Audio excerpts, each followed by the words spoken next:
Puczynski is senior software engineer at Nordic, just like me, in fact, and has been contributing to Zephyr for a while now. Let me just mute. There we go. Okay, that was a bit of noise there. And has been contributing to Zephyr for a while now, with major contributions in several subsystems, the logging subsystem perhaps being the biggest, but timers, drivers, and all sorts. So he's a very experienced software developer and Zephyr developer. And today he's going to talk about the logging subsystem overview. I would ask all attendees to please keep your questions for the end. Christoph will have reserved some time to answer questions. You can, however, post them in the chat in case you don't want to forget about them. And Christoph, or between myself and Christoph, will read them out and he will try to answer them. All right. So with that said, I think we can get started. Go ahead, Christoph. Okay. Yeah. So today there will be a presentation about the logging subsystem. We will go more under the hood, how things are done inside. So it will be far beyond what you can find in the documentation. I actually started to contribute to Zephyr 3 years ago by contributing the first version of the logging subsystem. And the timing for that presentation actually is quite good because just recently a major overhaul has been made in the logging. So this is also this presentation will cover that. So, oops, sorry.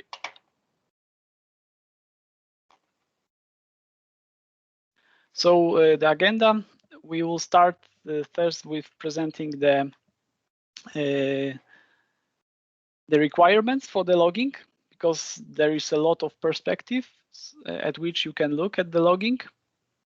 And there are different requirements, often contradictory. So to fulfill all requirements, the logging subsystem got quite complex with a lot of configurations. Then I will focus on what's called deferred mode. The need for that mode will be derived from the requirements. And then there will be a short slide about the history of the logging subsystem. And then I will focus on what's the current and legacy version of the logging, the version 1, what were the features, but also what were the weaknesses, which actually triggered the work on Overhaul. And next, I will focus on this new version of the logging, what were the challenges and how they were solved, and what are the opportunities coming after the logging version 2 got merged. So we can look at the logging from a couple of different perspectives. First, we can look at from the output perspective. So the typical user expects to get readable out-of-the-box strings printed on UART console, but that's probably the majority. There are corner cases. There are cases when we want to dump some more data except for the strings. So for that, logging should also have some kind of a data dumping functionality. Of course, that could be achieved with looping around simple string and dumping byte by byte, but that might not be good from performance perspective. So typically, would like to see readable logs when we hook up the console. Those logs should be somehow identified.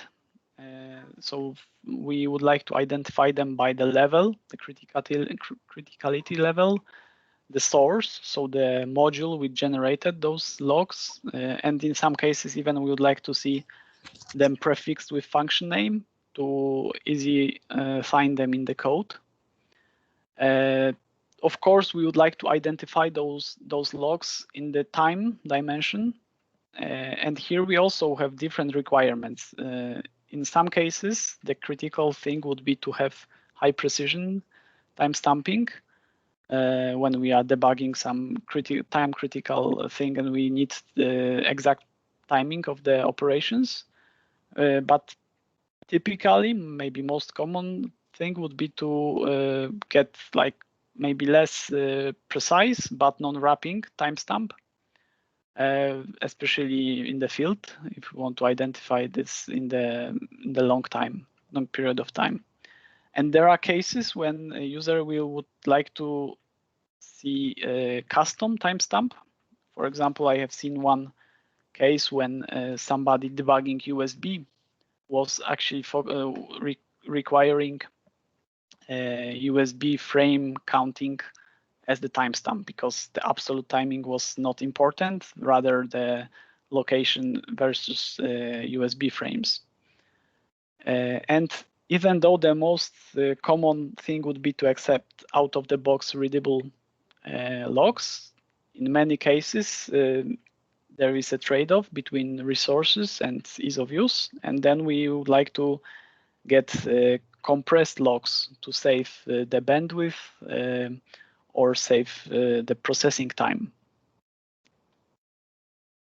Then we can look at the logging from the perspective of the physical output on which the logs are presented.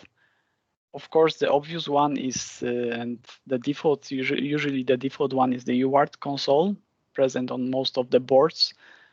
But here we also have the distinction between like single direction, just seeing that the logs are presented, but you may want to have them on the more interactive shell console.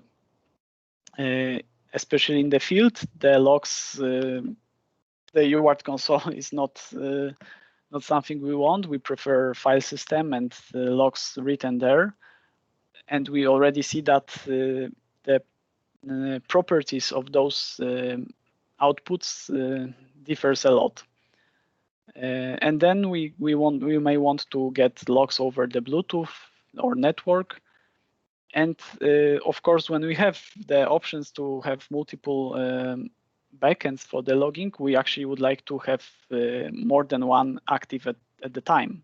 Or maybe not all of us, but there are cases when we would like to store logs to the file system, and in the meantime, when we hook up the UART console, we would like to see those logs also on the console. Then comes the filtering of the logs. So if the application grows and we have more and more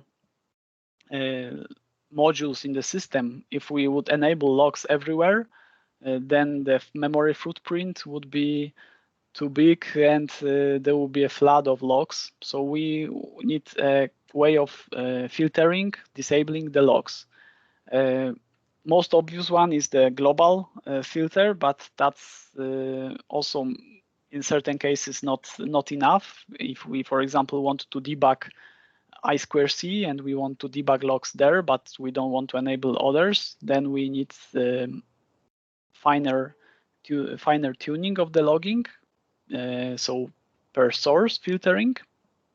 And there are, of course, cases, let's say that we have logger on the UART and another UART instance is on the GPS, connected to the GPS. And we would like to debug or get logs from that GPS connection. So then enabling logs on UART will not work. So ideally, we would like to have per instance filtering when we only get logs for that given instance. So that's build time filtering when we decide which logs goes into the binary.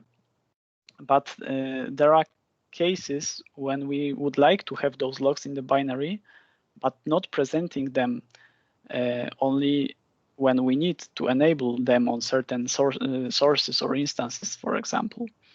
And it was already mentioned implicitly on previous slide when we mentioned simultaneous backends.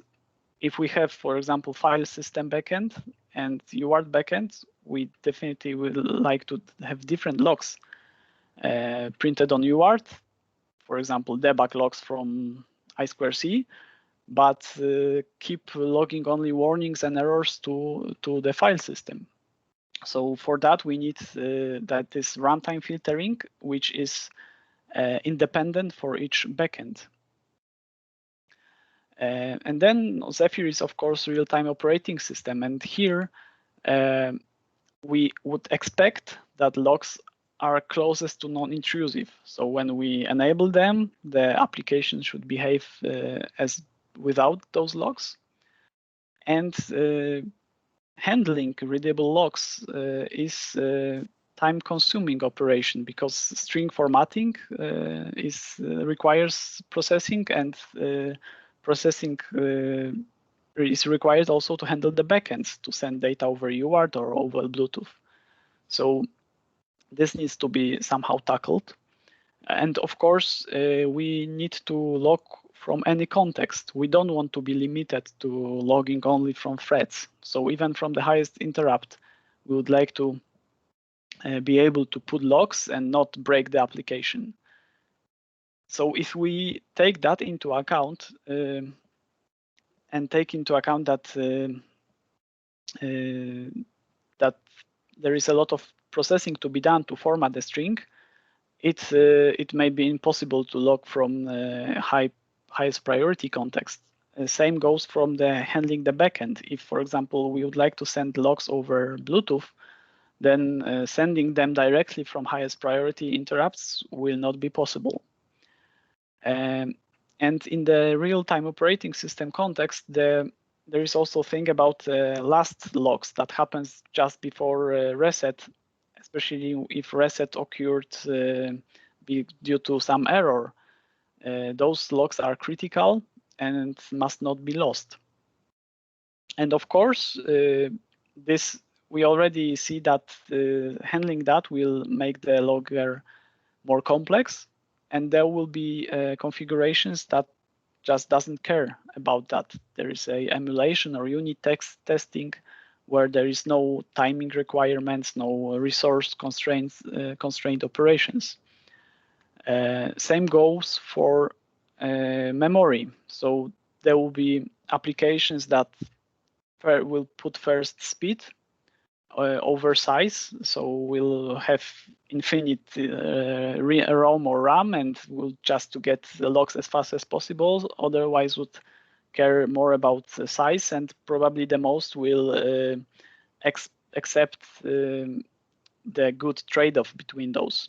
And again, there will be cases when application just don't care because it's, for example, an emulation or there is not that many time critical operations. So from that already presented, we see that we need deferred logging, meaning that the heavy processing is deferred to the known context. Basically, the context from which we can control the processing of those logs. That means that the logs are buffered. And of course, when we introduce buffering, we need to tackle the policy, what we do when the buffer is full and we cannot allocate memory for new log messages. The simplest thing to do is to saturate and stop logging, but typically we would prefer to get the newest logs over the oldest logs. So we would prefer to discard the oldest one and override them with the newest. Of course, when we have a deferred logging, there are challenges. First one is if we debugging and we single stepping over the code, then the logs that we will see in the code will not yet be processed because they are buffered. So it may be confusing for the developer that the logs on the console are not yet there.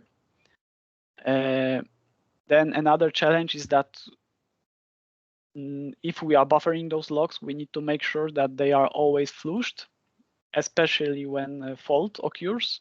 So we need to handle in every place from which application resets, we need to handle flushing. So, and finally, I already mentioned that we are deferring to the known context, probably some idle context. But if fault occurs and we need to flush those logs, then we are no longer in this idle known context. We are in the context, in the panic context, which may just interrupt this logging processing. So we need to also tackle that one. And then we have the requirements for that panic mode, because that's the most important data, so we cannot lose it. But we are in an exception context. We no longer have a scheduler or interrupts. So we somehow must reconfigure backends to synchronous interruptless mode and flush logs from there. And in many cases, it will not be possible if, for example, backend requires thread, like if it's a network or Bluetooth, that's impossible. If it's UART, that's probably possible to synchronously print character by character. So coming from these requirements, we have three modes of operation for the logger.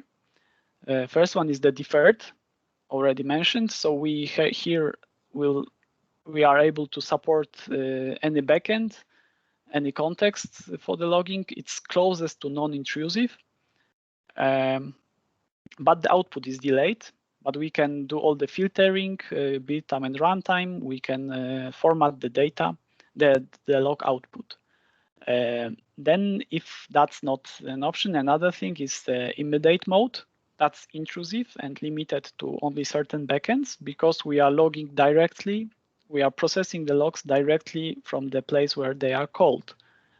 So it is supported by the UART, but as already mentioned, not supported by, for example, network. So the output is presented immediately. It's intrusive. The filtering works the same way as in the deferred mode. And third option is like just a minimal set, which is a redirection to the print K. There is no rich features from the logger, like no runtime filtering, no timestamping, etc. Just prefixing with log level. That brings low footprint, low requirements for the ROM memory, but it's intrusive, like immediate mode, and basically can be used like in tests and maybe some sample applications, but not recommended for logging, like more advanced logging. So another thing, if we look again at comparison between deferred and immediate mode, I already mentioned there is a heavy processing things to be done there. So if we look at the sample string with 5 integer arguments, to format it to string, it takes 80 microseconds on Cortex-M4 64 megahertz. If we just replace those with long format specifiers, the formatting time jumps to 300 microseconds. So we already see that we cannot control the time of that operation. So that's why we need to defer it. Not to mention transferring over the transport, like over UART, because that with standard baud rate takes 4 milliseconds. On the other hand, if we defer it and just in the context of the log call, we'll just store the pointer to the string, the arguments, timestamp, that will take a few microseconds. On the same processor, it's like 6-7 microseconds. So the difference is huge. And we defer heavyweight processing to the known context, to the low priority thread. So in the log call context, we do only 2 things. First is if the runtime filtering is enabled, then we simply check if any backend enables given source and level. So basically we check if this message is expected by any backend. If yes, or if the runtime filtering is disabled, we allocate and enqueue the message. And then in the known context, in the idle, for each backend, we take this message, we check if given backend if filtering settings for given backend expects the log message with given source and level, and if yes, we pass it to that log backend for processing. So it all sounds nice, but of course there are corner cases, and even though it works in majority of cases, those corner cases are the most painful. First problem is the transient string problem. So I mentioned that we store arguments for that string, but if the argument is the pointer to the string, and the string is allocated, for example, on stack, and by the time backend is processing it, it may contain or will contain invalid value. So that is unacceptable. And the second thing is that by default, the string formatting functions are synchronous by nature. So they accept variable length lists provided from function parameters. And there is no good way to dump arguments for processing strings later. So that's one problem. Then if we would like to process this offline, for example, then this is also difficult because if we, for example, have a transient string, then it may be not available. Then, of course, already mentioned that we need to handle full buffer somehow, and we need to be careful because there are two contexts of handling those logs. There is this default low priority context, but there is a panic that may interrupt this default processing context. So the system must be ready for that. So now we can look at the short history of the logging subsystem. It was first version, and the current the one that is default still in Zephyr was introduced 3 years ago. And the design was derived from logging in Nordic Semiconductor NRF5 SDK. And that had some implications. And the reason is that this SDK was primarily bare metal, only for Cortex-M processors. So there was a limited need for logging floats and 64 bit numbers. The transient string problem could be avoided or accepted. There is a limitation like that, and basically the scope was much lower than Zephyr. There was also a need that backends are asynchronous. That is because all the backends were handled in the main loop, and the main loop is in the bare metal application is doing much more. So we couldn't simple block in the main loop for the long time. We rather had to pass this message to the backend, for example, to UART, which started DMA transfers, and we were not waiting until it's done with the message. So this design was ported to Zephyr, but since that time, of course, Zephyr scope grown. We got 64-bit processors and so on, and more users. And those limitations and those design concepts that were valid for bare metal applications became difficult to handle limitations in Zephyr. And because of that, the Overhaul was started to fill those gaps. And it has been merged in April. But the API, the user API, is the same for both versions. So they are interchangeable with the kconfig option, and the version 1 is still the default one. We'll soon at some point switch to using version 2 as the default one. But for now, it's still an option. So if we go back again to the version 1 of the logging and how it was solved. So the deferred logging was, and the creation of the message was done by casting all arguments to the machine word. So basically that was the simplest thing to do, because most of the arguments are of the size of machine word, but there are of course those that are not. For example, float numbers are implicitly promoted to doubles, and there are longs. So those were not supported. The message size was calculated, allocated from the pool, the timestamp, level, and source ID was added, and the message like that was added to the list. In order to allow this asynchronous handling of the messages, and because the log messages are variable in size, the messages were stored in fragmented chunks.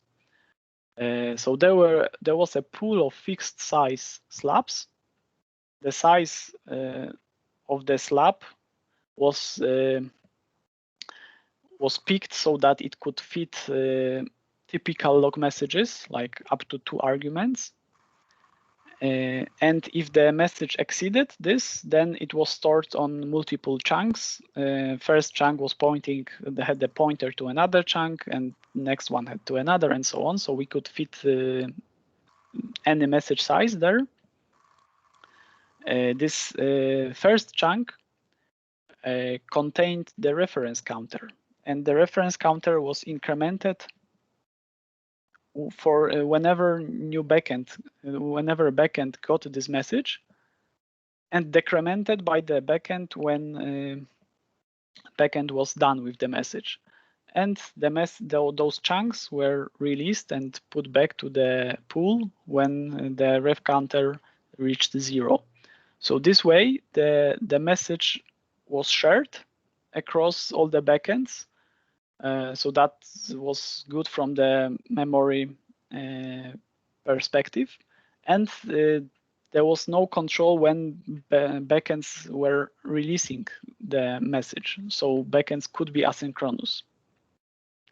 And when the message was created, it was just put into the list of ready messages. So this approach has some advantages. First was that allocation was very fast, because allocating from memslab is almost instant. So as long as we had the messages that fit into single chunk, it was fast. There was no problem with handling logging from 2 contexts, from default one and the panic, because once we take message from the list, there is no and no reasons to have any race condition problems. The memory could be shared between backends, that already I mentioned, but there were some problems with that. The first thing is that the message was fragmented. It was hard to self-contain the message. So to put, for example, the strings that were passed as the arguments, the transient string, to somehow put those into the message, because if we put that, then the string would need to be fragmented across those messages, same as other arguments, and that makes things difficult to format a string out of this message, because it's not like continuous memory that can be passed to a string formatter, rather some fragmented chunks. And when we run out of buffers, when the pool was empty and we would like to allocate a new message and drop the oldest one, that was costly, because freeing the messages was costly. To solve this transient string problem, a dedicated call was added for string duplication.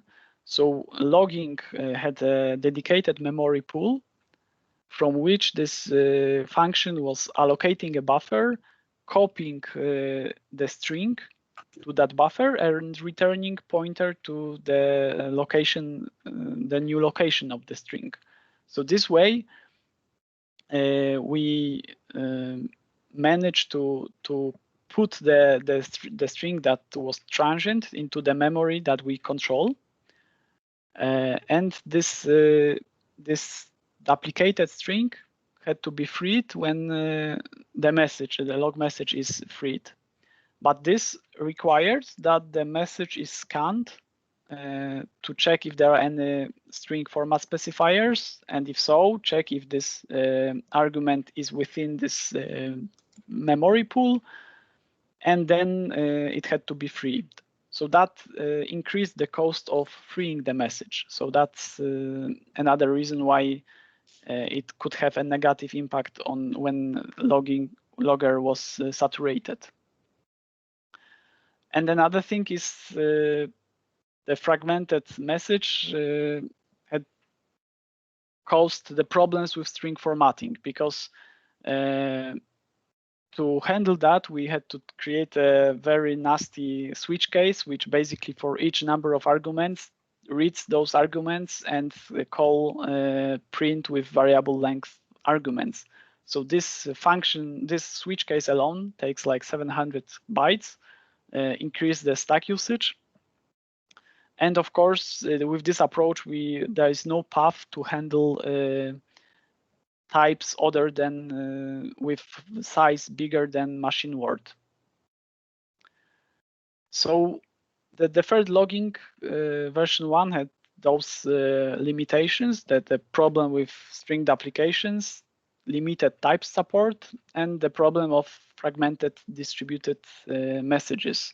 That makes the implementation more complex. It was difficult to format a string. It was much more difficult to process messages offline, like for example, store a message in Flash and format it later. And all those limitations, because the Zephyr community was growing, there were more and more complaints about those missing features. It was a time to do this, to do the overhaul and to somehow fill those gaps. So the goals for the overhaul was to get rid of log stringed applications, because that's even though that works, it has nasty implications. Everybody had to remember to put this wrapping around string argument. The user had to adjust the size of the buffer pool dedicated for this stringed application. So that basically was very painful. The goal was to add support for all format specifiers, to create the messages that are self-contained. So if log message contains transient string, for example, they should be put within this message. And to handle that, to fulfill all those requirements, but still keep the version 1 performance, because that was the main advantage of the first version, that it was very fast. Other smaller requirements were to add 64-bit timestamping and to simplify the implementation. So by the time when I started to look at the overhaul, the new module was introduced to Zephyr called cbprint. That's the place where the string formatting was unified in Zephyr. So Zephyr maintained that control and could extend it. So there was an idea that this storing string with arguments for deferred formatting is actually not a logging problem, it's rather a string formatting problem. So it was tackled in this library. So the idea was to create a package, so something that a piece of memory that holds the string with the arguments and that can be processed later. So contrary to typical string formatting, which is synchronous. So the approach would be simple. There is a function that writes to the buffer some data based on the format string and arguments. This package can be copied, can be moved, and then whenever needed, a string can be formatted out of this package. So this package would contain the pointer to that string, arguments, and any transient strings. So here we can see an example of the package. If we have a string with 2 arguments, the package would contain the header that would store the length of this package and number of transient strings inside this package, followed by the format string and arguments. In order to reuse string formatting, the standard string formatting, the package contains a proper alignment so that it can be casted to the variable length list and resembles the stack frame that creates variable length list. This way, standard string formatting can be used to format the string.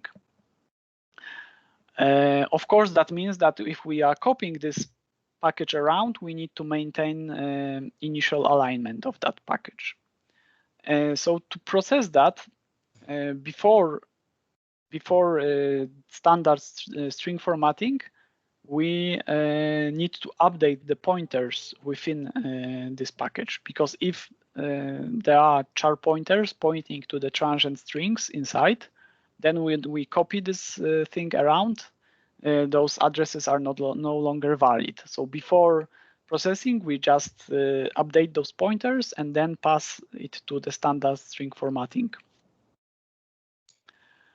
So to build a string package like that, we need to walk over that string, check what are the arguments, copy those arguments, maintain proper alignment, and we need to check if we find a string, we check if it's a read-only string.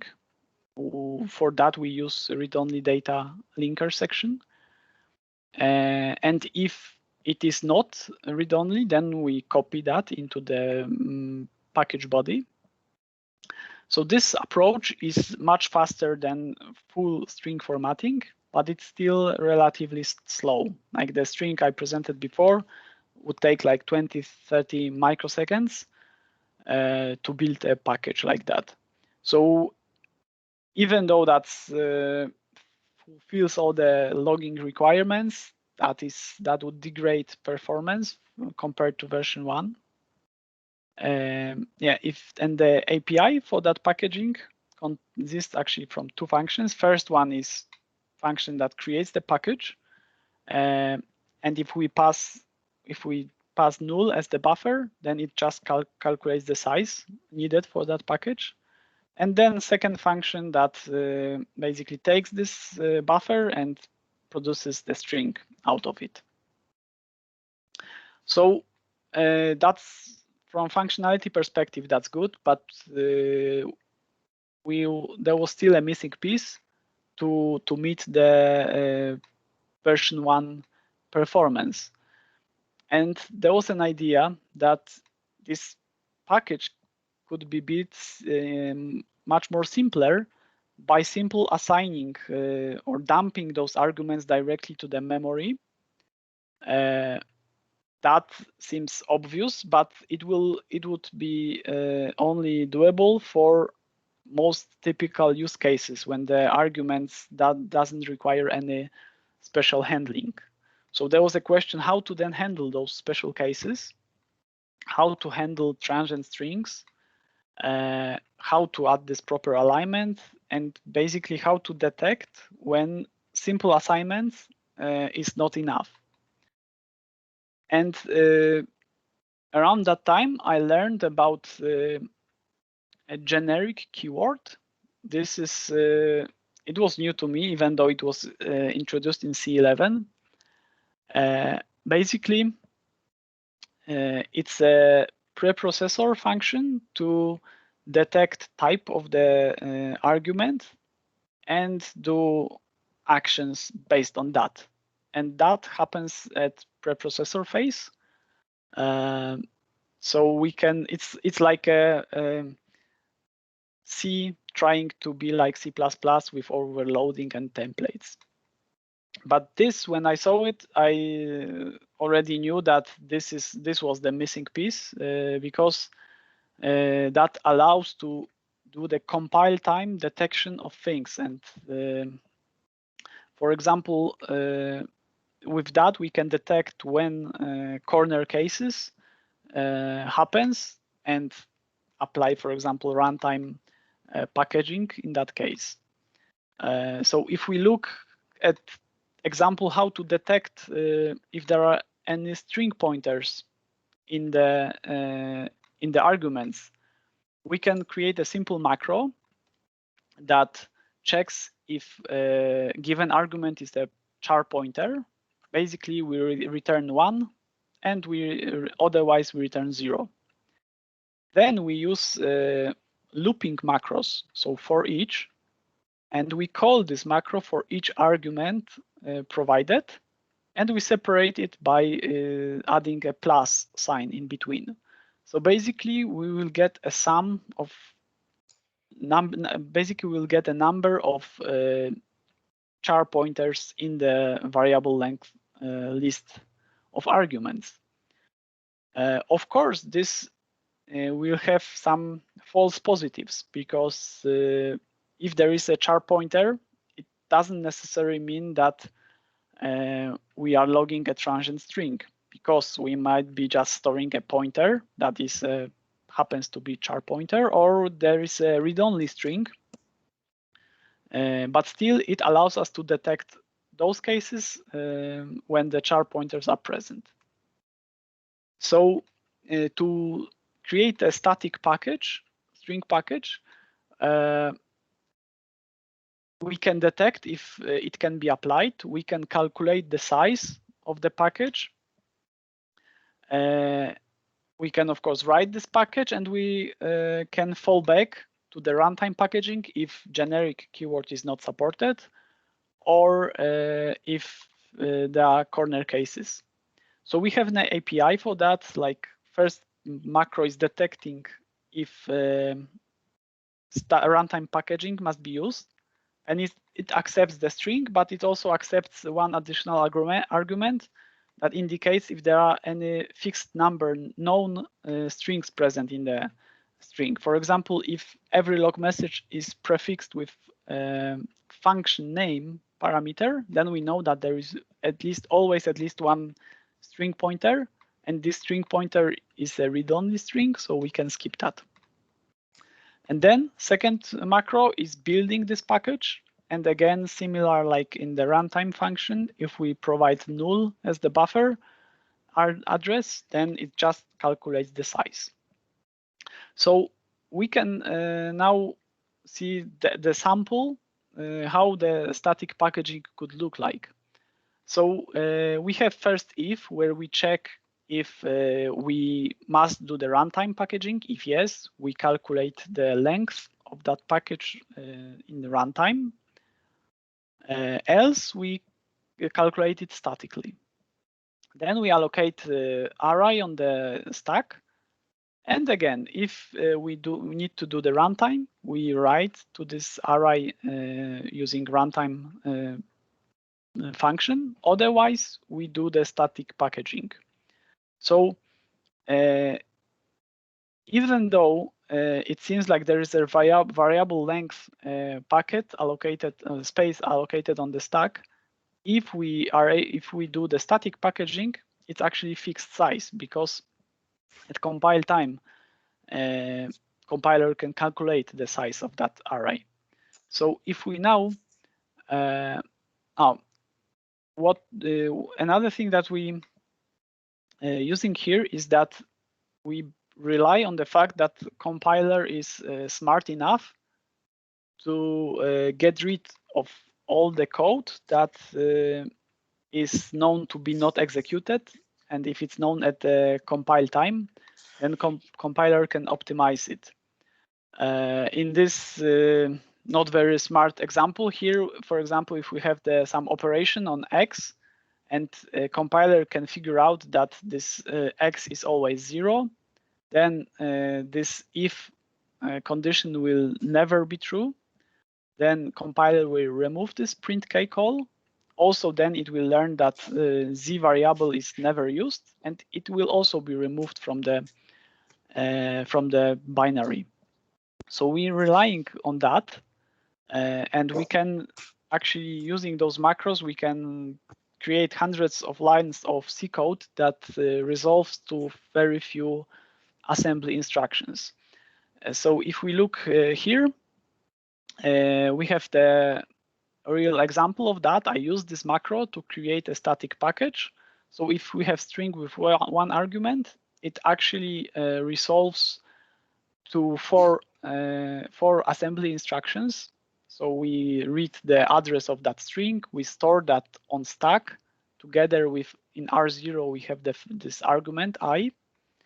In the next step we store number 3. This is size of this package in words. So there are 3 words in this package: header, address of the string, and argument. And we also store this on stack. So we created the static package statically, meaning at compile time, by no need to walk over the string. If there are more arguments in the string, the static packaging resolves actually to 7 instructions in this example. The last 4 instructions are already preparation for this memcopy call that I added here only to keep this local buff variable.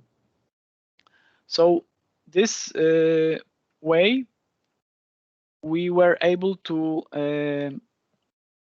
match the performance of the version 1 logging, and of course, and at the same time support all formatting types, format specifiers, and also we were able to detect at compile time if there are any string pointers and if runtime packaging must be applied. So to create a log message, we use this packaging. We built the log message with few memory assignments, store that message. So the message is variable in size, and for the proper string formatting, it cannot be fragmented. So this also triggered a need to change the way the messages are stored in the logger buffer. So here is the example of the log message. Basically, it's wrapping around the string package.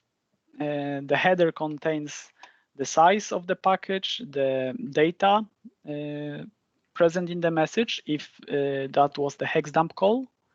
Of course, the level, the timestamp, and in the logging version 2, there is a kconfig option to enable 64 bits. The identification of the source, and that is followed by the package and by the data. So to store those messages without fragmenting them, the buffer was changed from fragmented chunks to circular buffer. It is, of course, we benefit from the thing that the log processing happens in the thread, so we can block. So the benefit of having asynchronous backends is no longer important. But there is a challenge to have this as fast as possible compared to the memslabs. So to do that, the approach is to avoid using memcopy, and the way we work with this circular buffer is in 4 steps. So we allocate the space within this circular buffer, getting the pointer to that location. When we write the message, we commit it. And when we want to process this message, we claim it. When the message is processed, we free the space in this circular buffer. The thing that needs to be taken care of is wrapping, because at the end of the circular buffer, we may not fit the message, so we need to handle some kind of padding. In general, this circular buffer is multi-producer, single consumer, but of course there is this case when the panic happens, and that needs to be handled there as well. And we need to somehow handle dropping the oldest messages when we are saturated. So those were the challenges when it comes to storing the messages. So to summarize the overhaul of the logging, there were a couple of improvements. Mainly, we get all the types supported. We don't need string duplications anymore. Because system simplified, the code size dropped almost by half.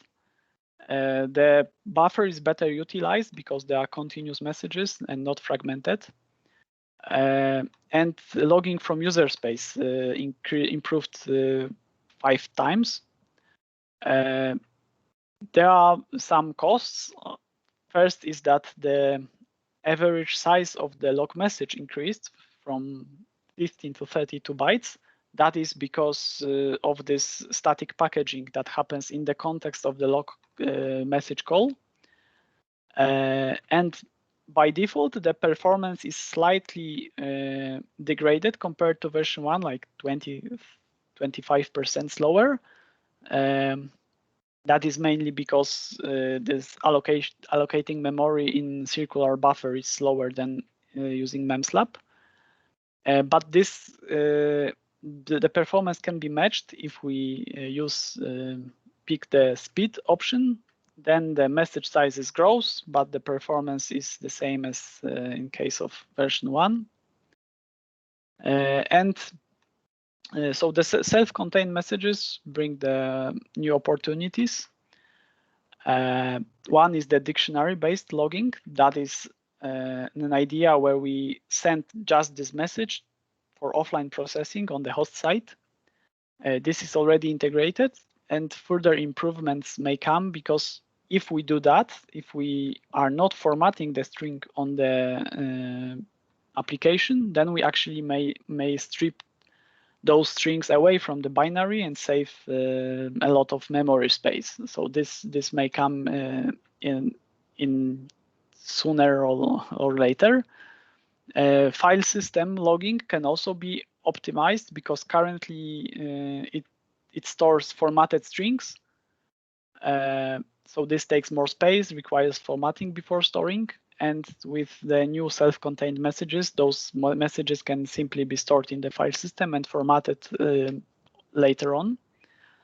And also, this self-contained messages will simplify a lot multi-domain logging. So the case where we would have multiple cores with one master core having the real backend like UART and other cores sending log messages over IPC to that master core. So this may also come in the future to the logging subsystem.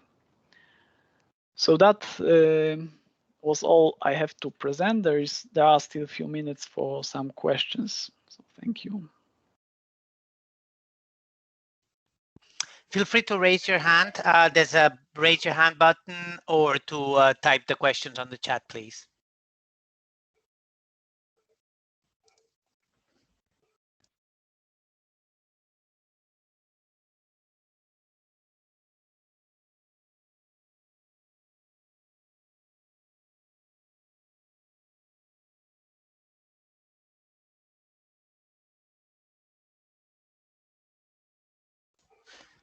Okay, so we have a first question. It says in version 1.14, I had 2 backends, UART USB, and then RTT. Logging works when both backends are present, but when only one is present, the logging works poorly. What would be the expected behavior when only one is present in V2?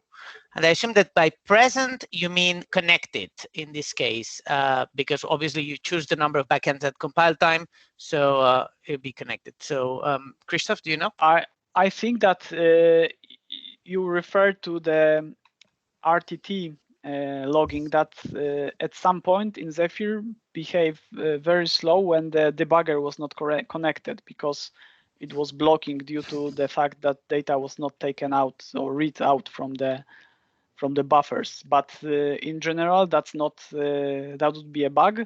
The expectation is that backends do not have any impact on each other.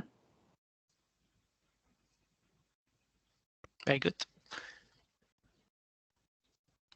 I think someone raised their hand. Was it Torsten? Torsten, did you have a question? Yeah, can you hear me? Yes. Yes, great. Oh, I was just a little bit worried if my headset was working correctly. Okay, you mentioned that the generic is supported by Clang on the C11. Do you know are there any minimal version of Clang in that regard? Yes, there is a minimal version. Let me try to find it, because there is a check, compile time check in cbprint library. So it's 3.0 Clang. Okay. And so GCC 4.9. So very old both, versions. Yes. Very so old versions. That's good to hear.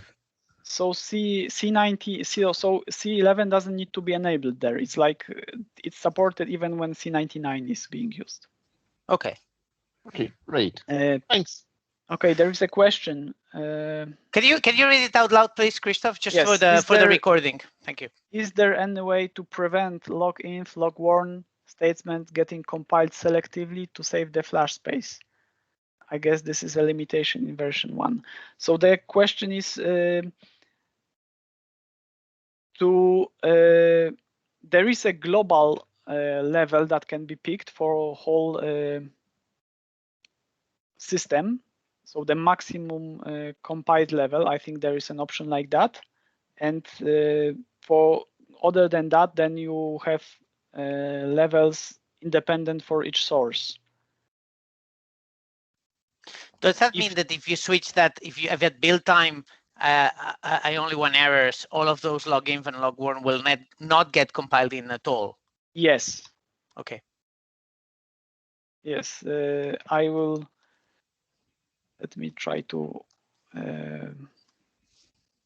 find the option.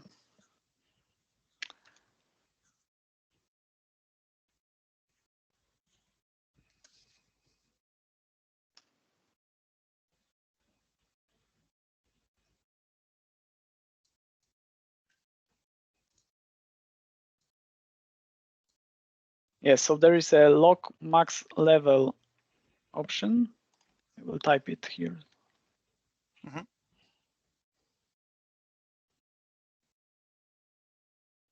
That can be used to limit all the logs across the system.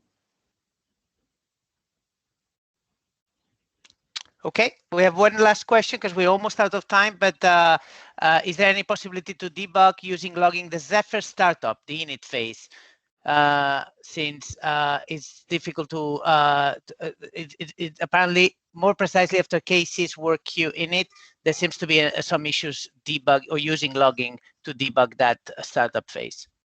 Well, in general, if the deferred logging is used, then it should be actually available from the earliest possible time. It's being initialized almost the first time. If immediate mode is used, then the problem is that the backend may not be initialized. So if it's a problem with deferred mode, then please raise the bug or create an issue. Otherwise, that's a limitation that the backends may not be initialized. And if you are logging using synchronous approach. Okay. We will try to reply to the last question very quickly. Is there any way to choose to have different log messages behave differently? That is, some messages deferred and some immediate? No, that's not an option. Okay. Maybe file an enhancement issue on GitHub if you'd like that to be a possibility for the future. And yes. Hopefully we'll be able to take a look at it. Okay, well, I want to thank you, Christoph, you very much for the talk, and everybody else for joining. And I hope to see you in other talks, and have a good afternoon. Thank you all. Bye. And thank you all very much. Bye. Bye. Bye.